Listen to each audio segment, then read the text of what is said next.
Hi friends, നമുക്ക് ഒരു പച്ചമുളക് തോട്ടമുണ്ട്. അവിടെ നിങ്ങളെ പരിചയപ്പെടുത്താം. അവിടെ ചെന്നിട്ട് നിങ്ങളെ പരിചയപ്പെടുത്താം. ഇതാണ് എൻ്റെ തോട്ടം. എല്ലാം ഉണ്ടോ? എൻ്റെ തോട്ടം തന്നെയാണ്. കാര്യം ശ്രദ്ധിക്കേണ്ടതുണ്ട്. എന്തെന്ന് വെച്ചാൽ ഇത് ഞെങ്ങുന്നെങ്കിൽ പറിക്കരുത്, ഞെങ്ങുന്നില്ലെങ്കിൽ പറിക്കാം. ഓക്കെ.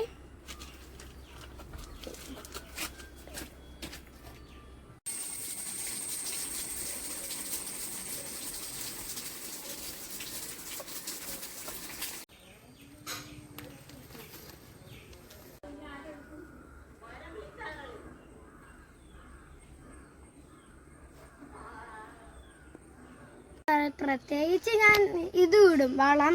2 വളങ്ങളിടും. എന്തെന്ന് വെച്ചാൽ പ്രത്യേകിച്ച് കഞ്ഞിവളം ഇടും, ചാണകം ഒഴിക്കും. അച്ഛന്മാരെ ഞാൻ നിങ്ങൾക്ക് വീട്ടുകളിൽ കൊണ്ട് തരുന്നതായിരിക്കും. ഇനി നിങ്ങൾക്ക് വേണമെങ്കിൽ പറഞ്ഞാൽ മതി. ഓക്കെ.